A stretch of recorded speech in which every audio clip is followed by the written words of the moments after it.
네, 그 다음에 이제 우리 교재로 하면은 62쪽 보겠습니다. 62쪽. 네, 나중에 다 고쳐드리겠습니다. 네. 네, 62쪽을 보면은 이제 중간 정도에 할 차례잖아요. 네, 중간 정도에. 네, 네, 좀 빨리 이제 진도를 나가도록 하겠습니다. 좀, 이해 안 되더라도 그냥 뭐 그런가 보다 넘어가시면 되니까요. 네. 이를테면 영혼은 수동인 채 하나님께서 그 안에서 일을 하심으로 영혼은 아무것도 하지 못하는 것, 기도도 못하고 의식적으로 하나님의 일에 참여하지도 못하며 그 밖에 세상 일 같은 것은 더구나 그렇다. 여기서 이제 기도도 못한다 이 말은 어떤 의미냐면 이제 기도는 하는데 하나님과 깊은 소통이 되는 기도가 안 된다 그런 의미입니다. 네, 오해하시면 안 됩니다. 이해되시겠죠? 그러니까 하여튼 기도하려고 앉아 있는데 기도가 깊게 들어가지 못하고 뭔가 좀 이렇게 답답한 그런 기도 있지 않습니까? 그걸 말하는 겁니다.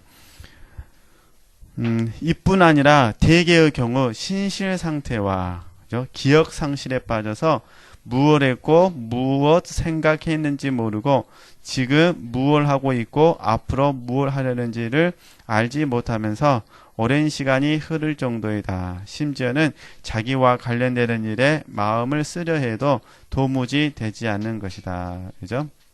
이제 걱정하실 건 없고요. 이런 현상들은 어느 누구나 다 있는 겁니다. 이제 그때마다 하나님만 잠잠히 기다리시면 되니까 이렇게 잘 이해해 주셨으면 좋겠습니다. 여기서는 다만 이성이 그 빛, 의지가 그 애호에서 정화될 뿐 아니라 기억도 그 개념과 지각에서 정화되는 까닭에 다윗이 정화에서 자기를 들어 말한 바가 실현되기 위해서는 영혼의 모든 것을 무로 돌려버려야 하는 것이니 그는 나는 아둔하여 못 알아들었나이다라 하였다 이 말입니다. 그러니까 뭐 간단히 써놨는데 이성의 정화, 이성, 의지의 정화, 기억의 정화가 되니까 쉽게 말해서 우리에게 뭐가 있다는 겁니까? 교재 그대로 답답함이 있다는 것입니다. 바로 이때에 하나님께서 우리에게 어떤 것을 깨닫게 하시면 우리는 나중에 영적 진리를 알게 됩니다. 그러나 얼마 후에 그 깨달음이 사라지면 다시 답답함을 느낍니다. 결국 우리는 이런 반복된 훈련을 통하여 나로 살지 아니하고 주님으로 살게 됩니다. 그죠? 하나님께서는 이렇게 훈련을 통하여 우리의 이성과 의지와 기억을 정화시키십니다. 그죠? 어쨌든 결과론적으로는 좋은 겁니다. 네. 뭐 간단하게 이렇게 이해하시면 돼요. 뭐 어려울 건 아니고 하나님께서 잘 아신 것처럼 시내산에서 모세에게 십계명을 주셨잖아요. 십계명을 주셨는데 이 기간이 40일이었어요. 그렇죠? 우리 지체들이 모세라면 무슨 생각하시겠습니까? 이 양 주려면 바로 주시지 뭐하러 40일 동안 기다려서 주시나. 그잖아요. 돌판에 10개 써주셨잖아요. 굳이 40일까지 기다리고 어떻게 하시면 되는 겁니까? 그냥 바로 주시면 되잖아요. 이게 우리들의 소망이지 않겠습니까? 기도하면 바로 주시기를. 지금 즉시 주시기를. 근데 하나님 그렇게 하지 않으시고 어떻게 하셨다고요? 40일 동안. 40일 동안 모세가 여기서 기다리면서 뭐 했을 것 같습니까?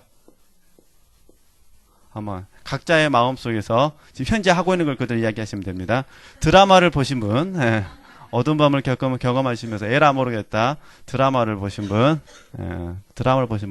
에라 모르겠다. 운동이나 하자. 운동하신 분. 그 다음에요. 에라 먹는 게 남는 거다. 먹는 분은 좀 이상한데 하여튼 가지각색 있잖아요. 에라 모르겠다. 잠이나 자겠다. 예. 잠자시는 분, 주무시는 분. 여러 가지 우리가 생각할 수 있는데 모르죠. 모세가 뭘 했는지는. 그러니까 모세 편에서 바라봤을 때 40일 동안 모세가 생각했던 이성, 생각, 감성, 그 다음에 의지 자체가 뭐가 되는 의지 자체가 이 안에서 무가 되는 거죠. 아무리 상상할 수가 없는 거예요. 지체들 같으면은 지금 우리는 이제 이야기를 아니까 그러지만은 만약에 공부 좀 좋아하시는 분들은 이때 노트를 가져가겠죠. 주여 말씀하옵소 내가 받아 적겠습니다. 그렇죠? 기억력 좋으신 분들은 말씀하옵소 내가 잘 들어서 애우겠습니다. 이렇게 쓰겠죠? 네, 그런데 하나님께서는 아주 독특한 방법으로 모세가 상상할 수 없는 방법으로 어떻게 합니까? 돌에다가 새겨주시잖아요. 그러죠? 이게 이게 모세 편에서는 어두운 밤이요. 하나님의 편에서는 밝은 밤이 된다는 거죠. 그러니까 모세의 이성과 감성과 의지라는 입장에서 바라봤을 때 전혀 상상할 수 없는 방법으로 하나님께서 모세를 이끌어 가셨다는 겁니다. 그러니까 이런 차원에서 바라봤을 때 이성, 감성, 의지가 하나님께서 어두운 밤을 통해서 뭐하게 하신다고요? 어두운 밤을 통해서 밝게 해주신다 그 말입니다. 그래서 오해하시면 안 될 거는 다시 정리하셔야 됩니다. 오해하시면 안 됩니다. 하나님께서는 밝은 밤을 주셨는데 내가 못 깨달아 먹으니까 그걸 뭐라 붙인다고요? 어두운 밤이라고 부른 거예요. 그렇죠?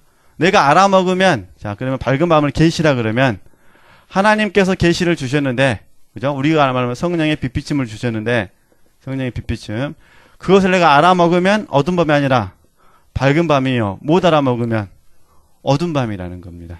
그러니까 하나님은 항상 우리에게 밝은 밤을 주시죠. 계시를 주시니까 알아먹으라고. 우리는요.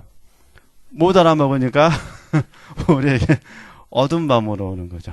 하나님께서 말씀하신 대로만 지체들이 사신다면 어두운 밤 되겠습니까? 안 되겠습니까? 안 되죠. 그죠? 이 잔을 마시겠느냐? 아멘. 마시면 뭐가 어두운 밤입니까? 이 잔을 마시겠느냐? 잔이 뭘까? 이때 복잡해지잖아요. 잔이 뭘까? 혹시 남편이 잔인가? 그럼 또 우리는 기도하잖아요. 이 잔 말고 다른 잔을 주옵소서. 네. 그렇게 그러면 그 순간부터 다 먹어야 된다고요? 어두운 밤이 되신다는 겁니다. 네.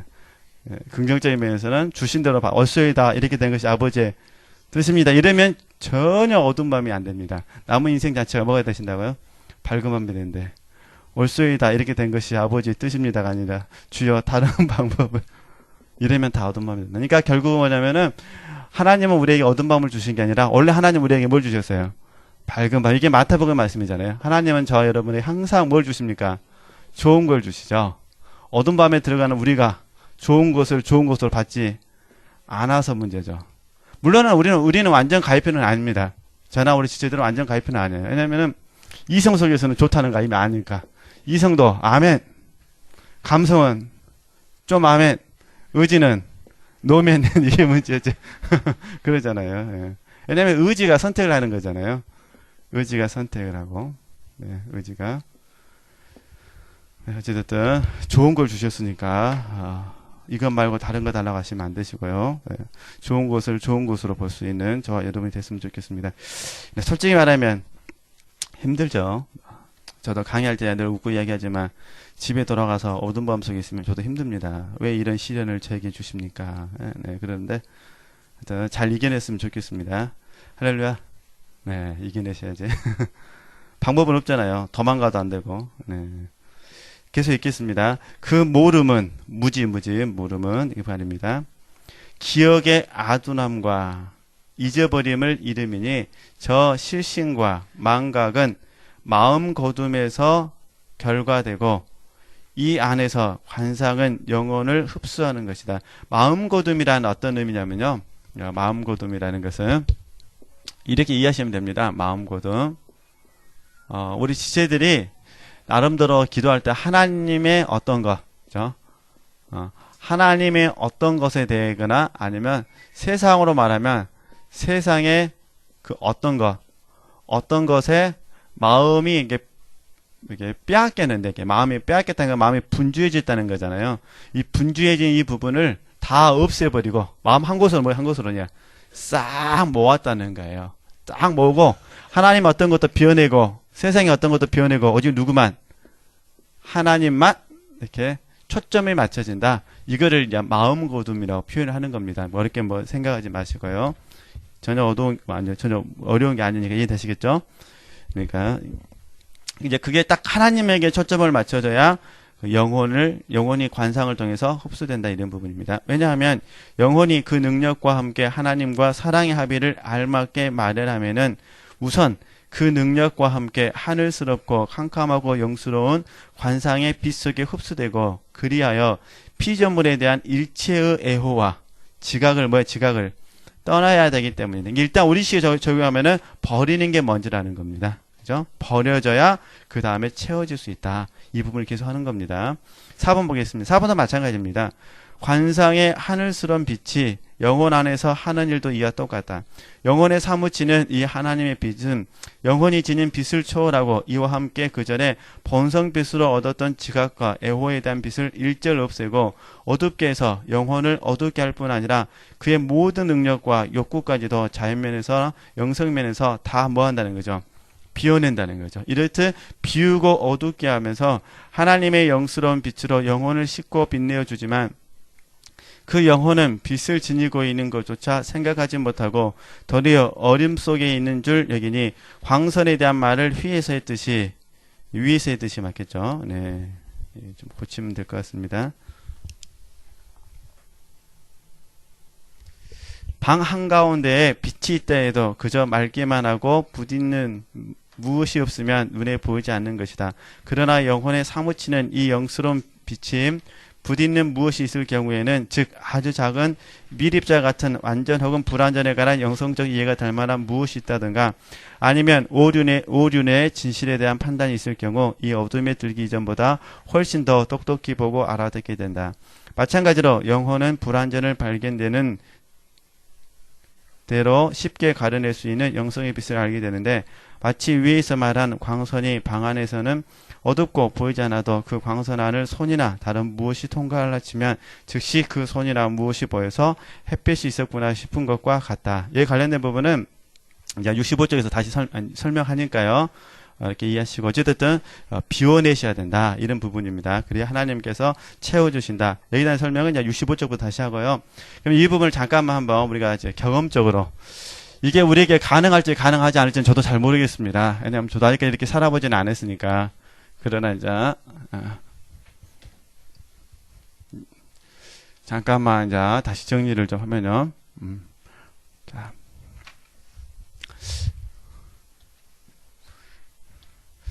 성령 하나님께서 이제 말씀을 통해서 그죠? 이제 이 말씀은 좀 우리 넓게 이야기하면 진리고 이제 좁게 말하면 성경 말씀 뭐가 됐든요. 진리의 말씀이든 성경 말씀이든 이게 모든 말씀을 통해서 빛을 비춰 주셨습니다. 그죠? 이게 그는 빛을 비춰 주셨으니까 밝아지는 거잖아요. 그래서 밝은 밤에 대한 부르도록 하겠습니다. 밝은 밤을 주셨습니다. 빛을 주신 거예요. 근데 문제는 그 빛을 받아들이는 나의 반응의 입장에서 이 빛을 받았잖아요. 근데 나의 반응이라는 부분에서 이 빛을 바르게 해석해내지 못하면 이걸 우리는 분별이라 그랬지 않습니까? 바르게 분별해내지 못하면 바로 어두운 밤이 찾아옵니다. 어두운 밤. 65쪽으로 가서요. 이러다 진도로 못 나올 것 같은데 이거. 65쪽에 제가 이제 읽지는 않겠습니다. 앞에 다 읽었으니까 이제 잠깐만 설명하면은 우리가 위의 표현을 정확하게 이해한다는 것은 참으로 어려운 일입니다. 그러므로 부족하지만 다음과 같이 이해하고자 합니다. 그죠? 근데 이걸 이제 설명하기 전에 다시 지체들에게 하나 부탁드리고 싶은 부분은 이게 언어의 한계성인데요. 이렇게 이해하셨으면 좋겠습니다. 예를 들어서 성경 말씀에 복종하라라고 말씀하셨잖아요. 이런 경우는 복종하라, 사랑하라 이런 경우는 자 명령형입니다. 명령형. 그러니까 주님께서 저와 여러분에게 명령은 이렇게 복종하라, 사랑하라고 명령하셨지만 100% 즉각적으로 하라고 말씀하신 건 아니라는 거예요. 여기에 혼동이 없으셔야 돼요. 그럼 주님께서 원하시는 건 뭐냐면은 어린아이처럼 내가 순종하고자 하는 태도나 아니면 마음의 자세를 말씀하시는 거지. 이해하시겠죠? 어린아이처럼 순종해보고자 하는 태도나 자세를 말씀하시는 거지. 지금 당장 어떻게 지금 열받았는데 이게 당장 됩니까? 안 되시잖아요. 그래서 우리가 기도하라 해서 당장 기도가 되시던가요? 물론 일부는 하죠. 그래서 제 말은 100% 기도라는 거는 어렵잖아요. 그러니까 이 말은 뭐냐면 어린아이처럼 주의 말씀을 받아서 지금 뭐 해보자는 거죠. 어린아이처럼 순종해 보려고 하는 태도나 마음의 자세를 말한다는 거죠. 이게 마음의 자세를 바꿔서 이해되시죠? 바꿔서 순종하면 주께서 순종을 따라서 그 각 사람의 성향대로 주께서 뭐 해주신 거죠? 이게 변화시켜 주셔서 이게 점진적으로 완성이 되는 겁니다. 그죠? 제가 그래서 우리 애들에게 영어 단어 3,000개 써진 책을 갖다 주면서 외워라. 어떻게 하루에 3,000개를 다 외웁니까? 그럼 불가능한 거잖아요. 그 말은 부모의 심정은 어떻습니까? 이 책을 가지고 한번 열심히 한번 했으면 좋겠다 이 마음이지 당장 외워라 이건 아니잖아요. 그러시죠? 그러잖아요. 그러니까 마찬가지예요. 그러니까 원리가 동일하니까 이런 부분에 이런 주의 말씀을 들으셨을 때 이렇게 생각하지 마시고요. 어린아이 같은 마음으로 할 수 있는 만큼 뭐 해보시라는 거죠.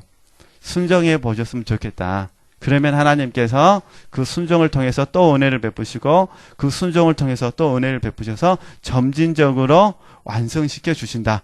이렇게 받으셔야지 처음부터 이렇게 막 스트레스를 너무 받지 않으셨으면 좋겠습니다. 네, 이 잔을 마시겠느냐? 그래서 아멘 한다고 해서 주께서 저와 여러분을 골고다로 보내시는 게 절대로 아니라는 겁니다. 네, 캄보디아에 보낼 일도 없으시고 북한 선교로 보내실 일도 없으시고 그러죠. 네. 네, 진짜 가야 된다고 응답 받으시면 3번 기도 원칙 꼭 적용해 주시고 그 다음에 멘토들하고도 상담하시고 그럼 대부분 가지 말아 할 테니까 네. 걱정하지 마시고요. 네, 그럼 잠깐 이제 설명한 거 저희 읽도록 하겠습니다. 마치 어두운 곳에 있다가 갑자기 불이 켜지면 눈이 부시어 우리가 사물을 잘 볼 수 없는 것처럼 하나님께서 우리 영혼에 크게 빛을 비춰주시면 그 빛이 너무 강렬하여 우리도 이처럼 하나님을 바르게 인식할 수 없다는 겁니다. 왜냐하면 부담으로 오니까 이해되시겠죠? 하나님께서 빛을 비춰주시면 그 빛이 너무 밝기 때문에 우리의 이성은 하나님을 인식할 수 없는 것입니다. 마치 잘 보십시오. 사울이 다메섹 도상에서 바울 사도입니다. 빛으로 오신 예수 그리스도를 만날 때 경험했던 것과 같은 것입니다. 사울의 이성은 그 순간에 예수님을 인식할 수 없었습니다. 너무 충격이 컸기 때문입니다. 그러나 시간이 조금 지나면 우리에게는 작은 실마리의 깨달음이 옵니다. 이게 영감이에요. 영감. 그죠? 계시는 갑작스럽게 오는 거고 그 계시를 이해할 수 있는 실마리 이게 영감이라는 겁니다. 그 결과 우리는 작은 실마리의 깨달음을 통해 전체를 보게 됩니다. 즉 하나님의 함께하심과 신실하심을 보게 되는 것입니다. 이처럼 하나님은 우리에게 큰 빛을 비춰주셔서 깨달음을 주십니다. 어찌됐든 깨달음은 좋은 겁니다. 그리고 우리는 이 깨달음을 통해 점차 이것이 하나님의 섬세한 섭리였구나라고 이해하면서 하나님을 새롭게 인식하게 된다는 것입니다. 네, 이렇게 이해하시고요. 그러면 이제 제가 지난주 잠깐 말씀을 드렸는데 요한복음 1장 14절 말씀에 보면은 그죠? 예수님은 진리와 은혜가 충만하셨습니다. 네, 저와 여러분은 나는 있어야 될 진리와 은혜는 충만하지 않고 그죠? 자아만 충만합니다. 이게 문제죠. 그래서 우리는 어떻게 하냐면 주님께서 진리와 은혜가 충만하신 주님께서 빛을 통해서 빛을 주시고 내 안에서 이 빛을 작은 실마리 깨달음을 통해서 뭐 하는 거죠? 깨달아 아는 겁니다. 그래서 우리는 이 깨달음을 붙잡고 가는 겁니다. 이해되셨죠? 그 의미를 다 이해하셔야 됩니다. 그러니까 우리는 날마다 어떻게 기도해야 되냐면 진리와 은혜를 내게 주시옵소서를 기도해야 됩니다. 그래서 진리와 은혜를 주시면 그 깨달음을 붙잡고 다시 주님을 향하여 달려나가셔야 된다. 그죠? 이게 바로 추구입니다. 추구. 그죠? 추구. 그러니까 영적 추구는 결국 진리와 은혜가 충만하신 주님의 어떤 부분이 우리에게 와야 됩니다. 그러니까 이 부분을 저와 여러분이 하는 게 뭐냐? 기도입니다. 기도. 그러니까 우리는 기도를 통해서 주님의 어떤 것을 얻는 겁니다. 그 어떤 것을 얻어서 기도가 끝나면 뭐 하는 거죠? 추구하는 겁니다. 그래서 이제 우리가 묵상까지 다 포함을 시킨다면, 그러니까 기도, 묵상은 결국 뭐냐? 주님의 어떤 것을 내가 받는 거죠. 그래서 내 안에서 기도하고 묵상을 통해서 대세겜지를 통해서 그 어떤 것을 뭐 하는 거죠? 추구하는 거죠. 이게 붙잡고 달려가는 거니까 이렇게 이해를 하셔야 됩니다. 그러니까 지체들께서 혹시 묵상이 잘 안 되신다 그러시면은 다른 거 하셔서는 안 되시고 진리와 은혜가 충만하신 주님을 많이 바라보셔야 됩니다. 그것만이 내게 힘을 될 수가 있으니까요. 이렇게 원리가 그렇다는 거 그렇게 되시고요. 그 다음에 이제 방 한가운데에 빛이 있다 해도 그저 맑기만 하고 부딪는 무엇이 없으면 눈에 보이지 않는 것이다. 이 부분을 이렇게 하여튼 제가 써놓은 걸로 다시 좀 설명을 하면, 네. 요셉 이야기로 잠깐만 보도록 하겠습니다. 좀 내려보면 다 아시는 거라 그냥 읽기만 해도 이해되실 것 같아요. 예를 들면 보이시죠? 예를 들면 요셉이 만 2년 동안 감옥에 갇혔을 때는 하나님의 뜻을 온전히 알지 못했습니다. 그렇겠죠? 그럼에도 불구하고, 이게 오해하시면 안 돼요. 온전히란 말 뭐냐면은, 이게 요셉의 입장에서 바라봤을 때 하나님의 뜻은 알고는 있었겠지만, 그게 요셉에게 충분하지 않았다, 이 말입니다. 그럼에도 불구하고 하나님은 그때에도 은밀히 역사하셨습니다. 하나님은 빛을 통해 요셉에게 역사하셨지만, 요셉은 온전히 하나님을 이해할 수 없었습니다. 그러던 중, 요셉은 2년 후에 바로 앞에서 꿈을 해석하게 될 때에 하나님의 빛, 즉 하나님의 역사하심을 깨달았습니다. 그리고 가뭄으로 인하여 그의 형들이 곡식을 구하러 애굽에 와서 그에게 절할 때에, 이해되시죠? 절할 때에 성경은 정확하게 요셉이 그 꿈을 생각했다고 말하거든요. 그는 하나님의 경륜을 바르게 깨닫게 되었습니다. 그래서 요셉은 창세기 45장에서 형들에게 말할 때 당신들이 나를 이곳에 팔았다고 해서 근심하지 마소서, 한탄하지 마소서, 하나님이 생명을 구원하시려고 나를 당신들보다 먼저 보내셨나이다. 이 땅에 2년 동안 흉년이 들었으나 앞으로 몇 년 남았다는 거죠. 5년이 남았으니까 그래서 하나님께서 내게 이런 은혜를 베푸셨습니다라고 말씀했다는 겁니다. 그래서 그 창세기 말씀 쭉 보시면 된다.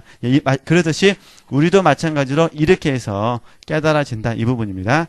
어떤 지체들께서는 이 고난이 만 10년이 있을 수도 있고 20년이 있을 수도 있고 그 다음에 30년이 있을 수도 있고 어떤 분은 1년이 있을 수도 있고 그러지 않겠습니까? 그러나 이제 어찌됐든 이런 과정을 통해서 나의 반응이 이제 어두운 밤을 통해서 정화되면 맞구나, 하나님의 뜻대로 나는 살아야 되는구나 라고 알게 되면 여기에서 이제 다시 깨달음이 다시 오죠. 이게 쉽게 말해서 바른 분별이 된다는 겁니다.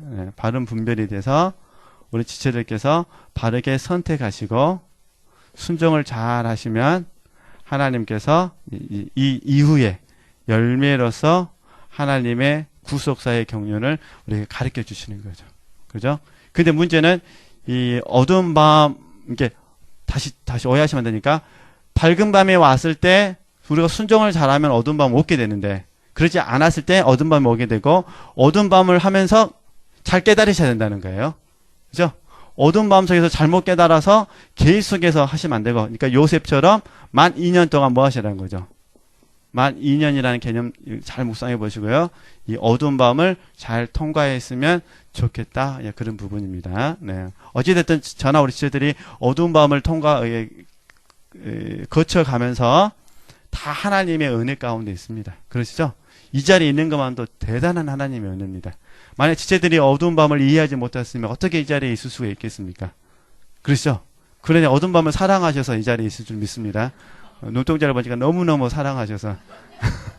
그 다음에요, 이제 67쪽에 가서 다시 다시 또 설명하는 겁니다. 그러나 영혼에 사무치는 이 영스러운 빛이 부딪는 무엇이 있을 경우에는, 즉 아주 작은 미립자 같은 완전 혹은 불완전에 관한 영성적 이해가 될 만한 무엇이 있다든가, 아니면 오류 내지 진실에 대한 판단이 있을 경우 이 어둠에 들기 이전보다 훨씬 더 똑똑히 보고 알아듣게 된다. 이러죠. 이렇게 뭐 제가 써놓은 부분이니까요. 뭐 어려운 건 아니고요. 혹시 지체들에게 깨달음이 있으면 그 깨달음이 한순간에 모든 부분을 확 빛을 비춰준다. 그런 부분입니다. 그래서 이제 자주 들으셨던 부분인데 밑에서 한 6번째 줄 보면은, 그러므로 사랑하는 지체들이여, 이 진리가 우리 안에 풍성하게 보이기 때문에 절대로 절망하지 마십시오. 성경은 총 몇 장으로 구성되다고요? 1189장으로 구성되었습니다. 그죠? 하루에 한 장만 외워도 1189일이 필요합니다. 우리는 평생 동안 하나님의 진리를 이런 과정을 통해서, 이게 상승과 하강을 통해서 밝은 밤과 어두운 밤을 통해서 터득하게 되니까 절대 절망하지 마시고 잘 하셨으면 좋겠다는 겁니다. 그래서 이런 부분을 잘 극복하시려면 마지막 문장, 우리는 좋은 진주를 사기 위해 대가를 치르는 진주 장사처럼, 이해되시죠? 날마다 영적 보화를 얻기 위해 뭐 하셨나고요? 정진하셔야 됩니다. 네, 잘 하셨으면 좋겠습니다. 저는 개인적으로 누가복음 7장에 나오는 제 많은 여인 이야기를 이렇게 말할 때마다 제 안에는 새로운 깨달음이 있습니다. 이 깨달음을 잘 이렇게 지체들도 묵상하셨으면 좋겠고요. 하여튼 뭐 제 나름대로 이렇게 설명해 놓으니까 그렇게 이해하셨으면 좋겠고, 그 다음에 부분은 이제 어떤 부분이냐면, 이제 제가 설명하는 말로 이렇게 다시 정리하면은, 우리가 숲과 나무를 같이 볼 수 있었으면 좋겠다, 이런 부분입니다. 숲만 봐서도 안 되고 또 나무만 봐서도 안 된다. 그러니까 작은 걸 통해서 큰 것을 보고 큰 것을 통해서 작은 것을 볼 수 있는 이런 안목이 저에게나 지체들에게 있었으면 좋겠다, 이런 부분이고요. 그 다음 69쪽으로 가서요. 69쪽 이제 5번 보겠습니다. 여기까지 4번 설명이었고, 이제 5번. 이 영스러운 빛은 티 없이 맑고 깨끗하고 공번되어서, 그죠? 이 공번이란 것은 보편적인 것이다, 일반적인 것이다, 이런 부분입니다. 자연이건 초자연이건 어느 부분에 매이지 않는 바라 천상의 일이나 지상의 일 무엇이든지를 쉽게 두루 알고 깨트려 보는 것이니, 그러기에 사도께서 하나님의 기쁘심까지 모든 일을 깨뜨리시는 분이 영이라, 성령 하나님이라 이렇게 말씀하셨다, 이런 부분입니다. 네. 그래서 설명하면 뭐 굳이 읽기만 해도 되는데, 그냥 같이 한번 읽을까요? 네, 공본되어서 같이 읽겠습니다. 시작.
네, 이렇게 잘 이해해 주셨으면 좋겠습니다. 왜냐하면 이 순이라고 보편적인 예지에 대해서 성령이 현자를 통하여 지혜로운 사람입니다. 이르신 말씀을 알아들을 수 있으니 순결한 나머지 모든 것을 통찰한다고 하였다. 즉 예지가 뚜렷해서 어느 개체를 알고 즐기는 부분지가 아니라는 것이다. 이 부분지라는 것은 부분만 아는 걸 말합니다. 이것이야말로 일체 사욕과 부분지를 싣고 비운 영의 특질이니 자기의 어둠과 캄캄함과 빈속에 있으면서 아무것도 사사로운 것을 알거나 맛들이지 않음으로써 거릴 데가 없이 모든 것을 포용하는 것이니 아무것도 갖지 않은 자 같으나 모든 것을 차지하고 있습니다 하신 성 바울의 말씀이 실증된다. 사실 이렇듯 행복은 영의 가난에서 오는 것이다. 이죠? 의미는 다 아실 것 같아요. 어쨌든 이렇게 한번 보셨으면 좋겠고요. 네, 그 다음에 나머지 부분들은 읽어보시면 되는데, 어찌됐든 저나 우리 지체들이 영적으로 계속해서 가난한 자가 되셨으면 좋겠습니다. 그래서 성경 말하면 심령이 가난한 자는 그러죠. 심령이 가난한 자는 네. 복이 있나니 그러잖아요. 그럴 듯이 이 심령이 가난한 자는, 그리고 이 부분을 이제 설명할 때 주림, 전에도 말씀드렸듯이 주림이다 이렇게 표현하기도 하잖아요. 주림, 이렇게 주님의 은혜에 대해서 저나 우리 지체들이 계속해서 줄일 수 있는 자가 됐으면 좋겠습니다. 아니면 이 같은 말인데 갈망이다 표현하기도 하고요. 이렇게 하여튼 뭐 주림이든 갈망이든 계속 우리 심령이 가난한 자가 되셔야 됩니다. 그래야 이제 이런 부분들에 대해서 계속해서 이해할 수가 있습니다. 그 다음에 맨 마지막 이제 9번. 이 밤이 영을 어둡게 할지라도 영을 비추고 빛을 주기 위함이다. 그렇죠? 이 표현은 어두운 밤이 좋은 것이며 밝은 밤이라는 의미니까 뭐 이해하시면 좋겠고요. 그러니까 어쨌든 육체로 보면 어두운 밤이죠. 영으로 보면 뭐한 밤이라고요? 밝은 바. 그죠? 심령이 가난한 자는 밝게 보일 것이고, 심령이 배부른 자는 어둡게 보일 것이겠죠. 네. 그 다음 1번, 자, 보겠습니다. 제 9장 1번입니다.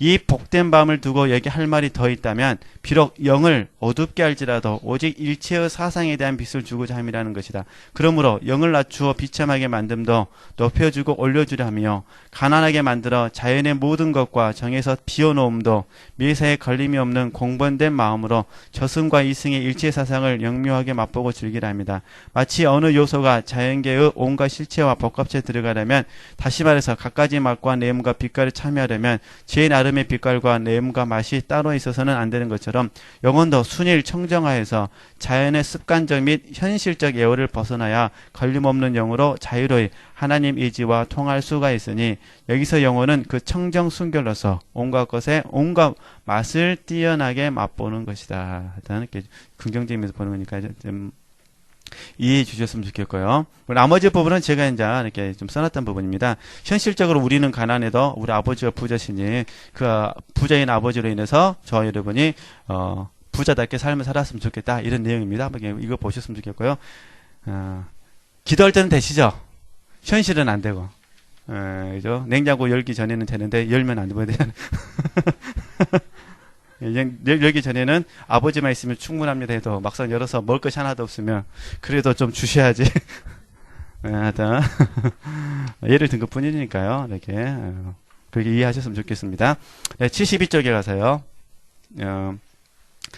이러한 정화 없이는 영성의 맛을 마음껏 다 느끼고 흐뭇이 맛볼 수 없으니 습관적이건 현실적이건 단 하나의 애호나 정붙인 무엇이 있다면 온갖 맛을 뛰어나게 지닌 사랑의 영의 그 심오한 맛을 느끼거나 얻어볼 수가 절대 없을 것이다. 계속 반복된 부분이죠. 왜냐하면 그러니까 하나님께서 원하시는 게 뭐냐면은 이 마음이 오직 누구만 계시길 원하신다는 거죠. 하나님. 당신만 이 마음을 움직일 수 있기를 원하신다는 거죠. 그러니까 쉽게 말해서 행복의 대상 오직 누구시다? 하나님이시다. 하나님이시다. 행복의 대상. 그러니까 하나님이 없어서 불행이고 하나님이 있어서 행복해야 되는데, 우리는 하나님도 있는데 이래서 어떤 분은 돈이 없어서 불행이고 하나님은 계시는데 자녀 때문에 불행이고 이렇게 돼서는 안 된다는 겁니다. 그런데 문제는 이제 우리 연약하니까 한 2시간 정도는 하나님 봐줄 수도 있으시겠죠. 한 5시간까지 봐주실라나. 근데 웬걸 예배 시간만 하나님만 계시고 나머지는 다 다른 것에 가 있다면 하나님은 안 되시잖아요. 그러니까 어두운 밤에 넣으셔가지고 이 마음을 뭐 하신다는 거죠? 싹 없애버리신다는 거예요. 남편도 필요 없어. 예를 들면 이런 식으로. 자식도 필요 없어. 그러니까 허무주의를 가시라는 게 아니라 오직 누구만 있어야 되는 거죠? 하나님만 계셔야 된다. 그래서 하나님만이 내 마음에 오직 모셔드릴 분이시다. 이렇게 이끌어 가신다는 거죠. 그죠? 그러니까 다시 정리하면은 하나님께서 밝은 마음을 주셔가지고 우리 마음속에 처음부터 아무도 없고 오직 누구만 계시면, 하나님만 계시면 어두운 밤에 들어갈 일 없다니까요. 그러시죠? 근데 문제는 우리 마음속에 이 하나님만이 어떤 것이 나도 모르게 이 마음속에 이게 전부 다 이걸 이제 정 준다고 그러잖아요. 정. 이게 애호라는 거거든요. 다 정을 줘버리는 거죠. 마음속에. 그러니까 마음을 다 분산시켜서 다 정을 줬는데 하나님께서 바라본 하나님은 뭐 하시니까요? 아시는 것처럼 질투하시니까. 그럼 또 지체들께서는 또 이렇게 말하시죠. 어떻게 선하신 하나님께서 질투하시냐고. 저도 모릅니다. 왜 질투하시는지. 그럼 확실한 건 하나님이 질투하시면 우리 인생이 피곤하다는 거. 그건 압니다. 그거는. 그러니까 아이고 하나님 내가 바뀔 것이 아니라 당신이 바뀌어야 됩니다. 이렇게 하시면 안 됩니다. 그러면 이제 욥이 돼요. 그럼 욥이 되면 하나님이 그러죠. 누가 전능자와 다투겠느냐. 이렇게 되니까 절대 이렇게 되시면 안 되고 그 말 들으시기 전에 바꾸셔야 돼요.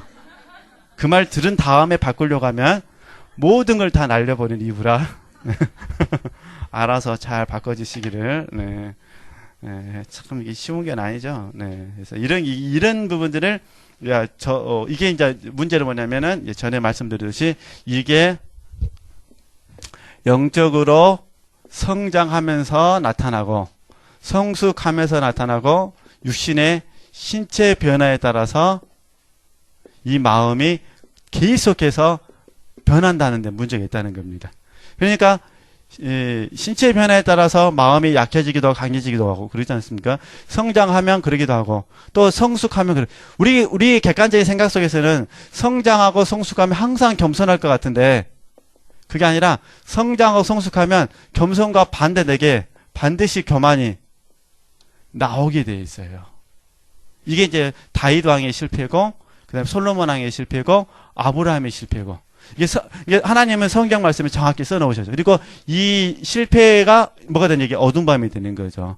그래서 그걸 적나라하게 성경에 이렇게 기록해 놓으셨고 우리에게 이거를 경계에 삼기를 원하시는데 그래서 우리가 이제 이런 부분들을 경험할 때마다 겸허하게 이게 되는 거죠. 근데 멘티들은 제가 전에 말씀드린 대로 멘티들은 절대 이게 용납이 안 됩니다. 그래서 멘토를 바꿔버리죠. 그러다가 이제 자기가 이제 멘토가 돼서 자기도 똑같이 행동하면은 이제 그때 다시 찾아오죠. 내가 철이 없었습니다. 이렇게. 근데 이게 이제 우리 인간의 어떤 연약한 부분인데 이렇게 잘 이해를 해 주셨으면 좋겠습니다. 그러니까 이런 부분들을 제가 이제 몇 가지 예를 들어서 써놨으니까요. 읽어보시면 되는데, 뭐, 쉽게 이제 하나 예만 든다면은, 이제 밑에서 두 번째, 이제 72쪽, 밑에서 두 번째 줄, 잠깐 보도록 하겠습니다. 때때로 우리에게는 그 일이 너무 힘이 듭니다. 예를 들어서, 돈을 사랑하는 사람에게 돈을 떼어내는 일이나, 그렇죠? 먹는 것을 좋아하는 사람에게 음식을 떼어내는 일. 힘듭니까? 힘들지 않습니까? 힘들죠? 2번, 네. 이왕이면 합력하여 선을 이루어야 되니까 밑에 계시가 이만큼 저도 계시가 막 임하고 있어서 좀만 더 하도록 하겠습니다. 네. 이스라엘 백성은 이집트에서 맛보았던 고기와 그러죠 음식 생각이며 그 기호가 남은 이유 하나 때문에 생각해보세요. 우리 지체들께서 보실 때 그게 뭐라고 할 수 있지만 실제적으로 먹는 문제는 너무 심각하거든요. 우리 편에서 바라봤을 때. 그러니까 그랬다는 겁니다. 광야에서 풍미로운 천상의 빵을 맛들일 줄 몰랐다는 거죠. 그 빵을 만나러서 성경에 의하면 온갖 풍미가 다 있어서 각 사람이 원하는 대로 맛이 돌았다. 이와 마찬가지로 영혼이 현재적이든 잠재적이든 어느 해오나 부분지 아니면 다른 어느 지각에 오염이 되어 있으면 쉽게 말해서 마음이 빼앗겨 있으면 그 말입니다. 영혼은 그가 원하는 대로의 청정무의한 영의 낚을 미처 맛볼 수 없다. 그 이유는 완전한 영이란 신스러워서 그의 애호나 정감이나 지각 등이 자연의 그것들과는 월등히 다르고 차원이 높기 때문에 따라서 현세적이건 잠재적이건 하나를 용납하려면 한 주체 안에 양립할 수 없는 이율 배반처럼 다른 하나를 몰아내거나 없애야 하는 것이다. 이런 부분입니다. 이제 다 말씀을 드렸어요. 하나님을 선택하면 세상을 버려야 된다. 이런 의미죠. 네. 그런데 이제 좀 잠깐 보면은 저 굉장히 좀 난해한 주제가 있긴 있는데 밑에서 한 네 번째 줄 그러는 지체들은 그만 이해할 수 있을 것 같습니다. 십자가 요한은 이것을 이율 비반이라고 말하는 것인데 이제 어떤 부분은 영성가들은 수평 관계보다 수직 관계를 먼저 생각했다는 겁니다. 그래서 돈으로 예를 든다 하더라도 돈이 좋냐 안 좋냐의 문제가 아니라 돈을 쓰는 사람이 어떠냐가 중요하다 이런 부분입니다. 돈을 쓰는 사람이 어떠하냐. 그게 이제 결국 이제 74쪽에 가서 그게 수직관계라는 거죠. 수직관계. 그래서 수직관계가 하나님과 나 사이가 바르게 형성이 되면 돈은 많을수록 뭐라는 거죠. 좋다는 거예요. 왜냐하면 주님은 그 물질에 대해서 불의한 재물이라 하셨거든요. 성경적으로 말하면 돈은 중립이 아니라 불의한 재물인데 통상적으로 우리가 이제 물질을 이렇게 중립으로 보는데 성경으로서는 불의한 재물을 봅니다. 근데 불구하고 주님은 그 불의한 재물을 가지고 주님을 위하여 영생을 위하여 사용할 수 있기 때문이라 말씀하셨고 그럴 때 또 우리에게 영생이 있다고 말씀하시거든요. 이런 부분들을 잘 이해해 주시라. 이런 부분을 말씀을 드린 거고요. 그 다음에 이제 마지막 부분자. 그러므로 영혼이 이 드높은 데까지 다다르면 관상의 어둠 밤이 영혼의 낮은 데부터 부수고 없애어서 스스로 어둠 속에서 메마르고 궁하고 비어있는 것이 절대로 필요하니 장차 받을 빛이 까마득히 높은 하늘스러운 빛으로서 자연의 모든 빛을 초월하고 자연적으로는 이성이 용납할 수 없기 때문이다. 이와 같이 이성이 이 빛과의 일치에 도달하고 완전성의 지위에서 스스로 신스럽게 되기 위해서는 우선 자연의 빛을 씻어 없애고 어두운 관상의 힘으로 당장 어둠 속에다가 이성을 집어넣어야 한다. 이 어둠은 영혼이 오랫동안 제 나름으로 인식하느라 자리가 잡힌 그 습성을 없애고 그 대신 신스러운 빛을 받아들일 때까지 계속한다. 잠깐 설명하면요. 이성이 자연적이란 말은 이성이 천연적이다 그 말입니다. 보통 우리가 이계 목사님을 통해서 강의 들을 때 천연적인 자아란 말 들으셨잖아요. 이게 이제 타고난 걸 말하는 이게 이 말입니다. 그러니까 우리의 이성은 아담 안에서 태어난 것이니까 천연적인 것이다. 그래서 결국 이 부분은 하나님과 상관이 없기 때문에 십자가에서 처리를 받아야 되는데 이 책에서는 그 부분을 이성의 정화, 어두운 밤에 표현을 했다 이런 부분입니다. 그래서 그런 부분을 잘 해야 되는데 75쪽에 가서 그러나 어두운 밤을 통과하지 않은 이성은 그렇죠? 이 어두운 밤을 통과한 이성을 바르게 이해할 수 없다는 거죠. 그렇죠? 하나님은 사랑이십니다. 예를 들어서 설명한 겁니다. 하나님은 사랑이십니다. 우리가 이 사랑의 성품에 참여되기 위해서는 어두운 밤을 통과한 이성을 소유해야 합니다. 그러나 훈련하지 않으면 정화된 이성을 소유한다는 것은 불가능합니다. 그렇기 때문에 하나님께서 어두운 밤을 주셔서 우리의 생각을 바꾸시는 것입니다. 그죠? 그 이후에 변화된 이성 속에서 동의하면 하나님께서는 하나님의 일을 우리를 통해 행하십니다. 나머지 부분을 읽어보시면 되는데, 이제 하나 예를 들면 쉽게 말해서 이런 부분입니다. 이제 예를 들어서 설명하면, 우리는 너무 쉬워요. 근데 멘티들은 너무 어려워요. 그래서 우리가 이 부분을 잠깐만 공부하도록 하겠습니다.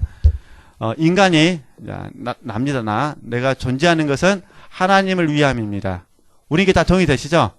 이게 신본주의입니다. 근데 우리가 섬겨야 될 멘토는 하나님은 누구를 위해 존재해야 돼요? 인간을 위해 존재해야 돼요. 그러니까 우리가 늘 이런 부분에 대해서 이게 인본주의라고 부르죠. 근데 교회 안에는 이 두 부류로 모아져 있어요. 교회 안에는. 이거 봐보세요. 성도님들 속에서는 우리가 하나님을 위하여 존재한다고 생각하는 사람도 있고 반대로 하나님은 인간을 위해 존재한다라고 생각하는 사람도 있어요. 그렇죠? 그러니까 하나님을 위해 존재하는 부분을 우리가 제자라 부르고 인간을 위한 존재 부분을 우리가 물이라고 부르죠. 그죠? 예를 들면 쉽게 이제 구분한다면 그런데 이게 고난이 왔을 때가 딱 어려워요. 이게 아니 좋은 게 좋은 것이라고 좋은 일만 있으면 전혀 문제가 안 되죠. 그러나 실질적으로 고난이 찾아오게 되면 이게 굉장히 문제가 있습니다. 지금 이제 이계 목사님께서 그 거짓의 사람들 책 숙제를 내렸다고 제가 들었는데 뭐 어떤 숙제인지 제가 잘 모르겠는데 하여튼 책을 지금 사셨죠? 네, 서재명 아니면 책이 있더라고요. 네, 근데 그 책을 보면은 저도 지금 읽고 있는데 그 놀라는 게 뭐냐면은 정말 이 사람의 생각과 마음이라는 것이 너무 이렇게 좋은 게 별로 없다는 걸 느끼는 겁니다. 그런데 실제로 그 책의 내용이 대부분 우리들의 모습이 되지 않겠습니까? 그러니까 이 고난이 다가왔을 때 우리가 내가 하나님을 위해 존재한다는 사람은 고난을 감사로 받을 것이고 하나님이 나를 위해 존재한다고 생각하는 사람은 불평으로 받겠죠. 그러니까 우리가 이스라엘 백성들을 생각했을 때는 이해가 안 되는 게 뭐냐면 어떻게 만나를 먹으면서도 불평할 수 있을까? 이렇게 지금 되는 거예요. 어떻게 만나를 먹으면서도 불평할 수 있을까? 이해가 안 되죠. 그러나 우리가 빛비침을 통해서 우리가 보면은 결국 우리가 하나님의 말씀을 먹으면서도 우리가 어떻게 불평할 수 있을까? 불평합니까? 안 합니까? 해요. 그럼 좀 이해가 되시잖아요. 이런 식으로 이제 살펴보는 거죠. 어찌됐든, 그래서, 저도 계속해서 힘든 부분이 뭐냐면은, 내가 하나님을 위하여 존재한다는 이 제자의 그룹을 가르치는 거는 그렇게 어렵지가 않습니다. 그냥 다들 제자 되기를 원하니까. 근데 또 한편 어려운 게 뭐냐면은, 하나님은 인간을 위해 존재한다라는 이 인본주의적 사고방식을 갖고 있는 사람들에게 목회할 때는 저도 솔직히 말하면 굉장히 어렵습니다. 좀 어려운 게 아니라 많이 어렵습니다. 그래서 이런 부분이 저에게는 지체되기 어려운 부분인데 어차피 우리 지체들께서 섬겨야 될 멘티들은 주로 제자라기보다는 무리 쪽에 가깝기 때문에 이런 부분들을 잘 이해하셔서 도와줄 수 있으셨으면 좋겠어요. 그러면 이 책의 결론은 뭐냐면은 결국 우리는 인본주의적 기독교인이 되는 것이 아니라 뭐라는 거죠? 신본주의적 기독교인이 되는 것이죠. 그러나 육신적인 입장에서 바라봐서 지금 이 대세는 신본주의는 별로 없고 뭐가 많은 거죠? 인본주의가 많은 거죠. 이 인본주의가 많은 이 시대에 우리가 어떻게 신본주의를 굳건히 잡을 수 있을 것인가? 이 문제가 제일 있다는 것입니다. 그래서 이 부분에 있어서 우리가 이제 어떤 결단을 내려야 될 때가 있습니다. 이해되시겠죠? 결단해서 바라기는 우리 지체들께서 정말 주님을 딱 붙잡으시고 이 좁은 길을 잘 가실 수 있으면 좋겠다. 그래서 그렇게 말씀을 드린 거고요. 나머지는 읽어보시면 되고요. 다음 주에 이제 76조 계속 이어서 공부하도록 하겠습니다.